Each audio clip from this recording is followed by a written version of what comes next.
আসসালামু আলাইকুম। আমার চ্যানেলে আপনাদের সকলকে স্বাগতম। বাংলাদেশে অনেক ফর্মুলার কথা বলা হয়। এখন পরিবারতন্ত্র মাইনাস করার ফর্মুলা প্ল্যানিং চলছে। আমার মনে হচ্ছে বাংলাদেশে পরিবারতান্ত্রিক রাজনীতি এখন অনেকে পছন্দ করছে না এবং ছাত্ররা তো পছন্দই করছে না। সেজন্য ছাত্ররা ওপেন স্পেস দিয়েছে জামাত ইসলামীকে, আর বিএনপি বলেন, বাংলাদেশ আওয়ামী লীগ বলেন, জাতীয় পার্টি, এই তিনটা দলকে ওপেন স্পেস দেয়নি। কারণ এই তিনটা দলই বাংলাদেশকে আপনার নেতৃত্ব দিয়েছে এবং বাংলাদেশের শাসন করেছে। এখন এই তিনটা দলই হচ্ছে পরিবারতান্ত্রিক। হোসেন মোহাম্মদ এরশাদ জাতীয় পার্টি, এরপরে ওর ভাই আসলো, ওর ওয়াইফ দলটাকে সার্ভিস দিচ্ছে। তারপরে বাংলাদেশ আওয়ামী লীগও সেম, বঙ্গবন্ধু শেখ মুজিবুর রহমানের পরে ওনার সুযোগ্য কন্যা, এবং বিএনপিও সেম অবস্থা। আপনার জিয়ার পরে আপনার খালেদা জিয়া এসেছে এবং এখন তারেক জিয়া আছে। এখন এই সিস্টেমের অবসান ঘটাতে যাচ্ছে আপনার ছাত্ররা, আবার পিছের থেকে আপনার সাপোর্ট দিচ্ছে আর্মিও তাদেরকে। কারণ বাংলাদেশকে চাচ্ছে যে একটা সুন্দর নেতৃত্ব আসুক, ক্লিন নেতৃত্ব আসুক, তারাই দেশটা পরিচালনা করুক, তারাই দলগুলা পরিচালনা করুক, পরিবারতান্ত্রিক থেকে সরে আসুক। এখন পরিবারতান্ত্রিক রাজনীতি বাংলাদেশ থেকে কি সরে যাবে? আমার থেকে তো মনে হচ্ছে সরে যাবে না, কিন্তু এটা সরানোর একটা প্রক্রিয়া চলছে। কারণ হোসেন মোহাম্মদ এরশাদ যে দলটা গঠন করেছে জাতীয় পার্টি, ওই দলে এখন সক্রিয়তা একদম কমে গিয়েছে। আর ওই দলে ছাত্র রাজনীতি নেই, ওই দলে এমনিই দুর্বল, তো ওইটা এমনি মাইনাস হওয়া আছে। বাংলাদেশ আওয়ামী লীগকে এখন কোণঠাসা করার চেষ্টা করতেছে, জননেত্রী শেখ হাসিনা ছাড়াই একটা দল গঠন করার প্রক্রিয়া ওরা চাচ্ছে আসুক, যে যারা আপনার ক্লিন ইমেজের আছে বাংলাদেশ আওয়ামী লীগের, তারাই দলটার হাল ধরুক, যাতে শেখ পরিবারের কেউ না থাকুক। এই সিস্টেম অনেকদিন ধরে চেষ্টা করতেছে এবং নিষিদ্ধ করারও প্রক্রিয়া চলতেছে, কিন্তু পারতেছে না। এখন ওইটা যদি না পারে, চাইবে যে শেখ পরিবার ছাড়া এ দলটা নেতৃত্ব দেখ, নেতৃত্বে আসুক।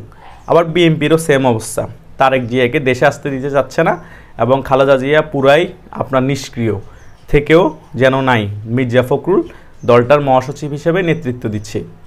এখন এই সিস্টেমেটিকভাবে ধরে রেখে কোণঠাসা করতে চাচ্ছে সকল আপনার দলগুলোকে। এভাবে করে আপনার -3 ফর্মুলা চালু করতে যাচ্ছে। এখন -3 ফর্মুলা বলতে দলগুলো বাদ করবে না, কিন্তু দলের পরিবারতান্ত্রিক যে রাজনীতি আছে এটা বাদ করতে যাচ্ছে। এখন আমার কথা হচ্ছে বাদ করুক, কোনো সমস্যা নাই, কিন্তু দলের পরিবারতান্ত্রিক লোকগুলোকে বাদ করার পরে কি জনগণ মেনে নিবে? সেটাই হচ্ছে মেইন ফ্যাক্ট। কারণ বাংলাদেশে বিএনপি বলেন, আওয়ামী লীগ বলেন, 80 থেকে 90% লোক এই দলকে সমর্থন করে। এখন তারা কেউ শেখ হাসিনাকে অনেক পছন্দ করে বিদে এই দলকে ভালোবাসে, কেউ তারেক জিয়া এদেরকে পছন্দ করে বিদায় এই দলকে অনেক বেশি ভালোবাসে। কারণ তাদের নেতৃত্বে যদি দলগুলো না থাকে, তাহলে দেশের মধ্যে আপনারা কিভাবে নির্বাচন দিবেন এবং দেশকে কি সুন্দরভাবে এগিয়ে নিয়ে যাবেন? আপনাদের 10% লোকের এই মাইনাস ফর্মুলা কি জনগণ মেনে নিবে? কখনোই মেনে নিবে না।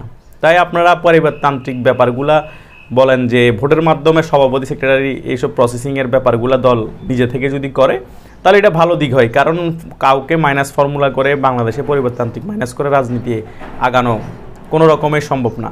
কারণ বাংলাদেশটাই হচ্ছে পরিবারতান্ত্রিক রাজনীতি শুরু থেকেই আছে, আর এটা তার রাজতন্ত্র না।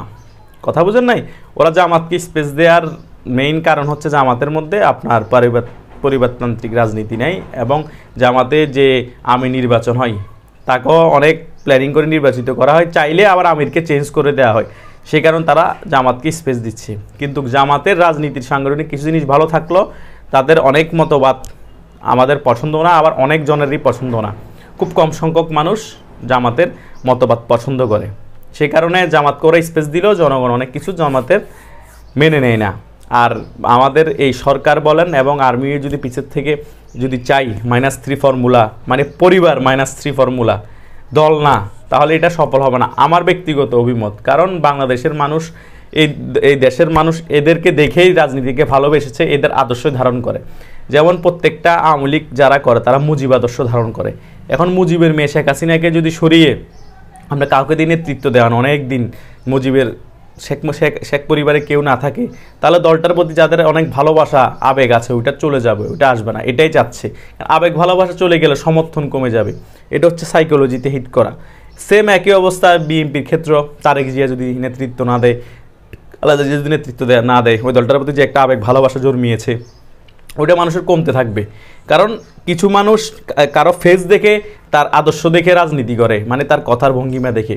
এটাই হচ্ছে বাস্তবতা আমাদের দেশের প্রেক্ষাপট। আমাদের দেশে দলের নাম, দল এটা ওইটা এত কিছু চিন্তা করে না। গ্রামের মানুষ চিন্তা করে আয় বিএনপি, এটা একটা গ্রামের ভাষায় বলে, আর কেউ বলে আয় আওয়ামী লীগ।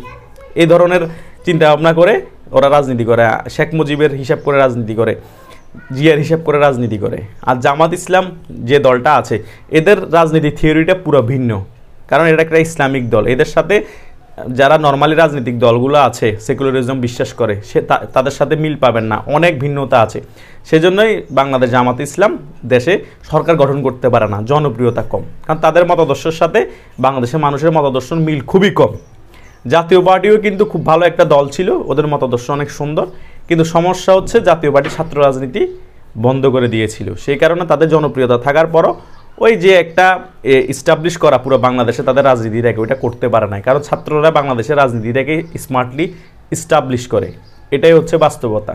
সেই কারণে যতই -3 ফর্মুলা করা হোক পরিবারতন্ত্রকে, কোনো কাজ হবে না, কারণ বাংলাদেশের জনগণ এটা মেনে নিতে পারবে না। আর বাংলাদেশের মধ্যে চাইলে আবার সব সম্ভবও, কিন্তু সেটা আমার মনে হয় অনেক কঠিন হতে যাচ্ছে, আর সম্ভব না হওয়ারই পার্সেন্টেজ 90%। ধন্যবাদ সকলকে। আসসালামু আলাইকুম।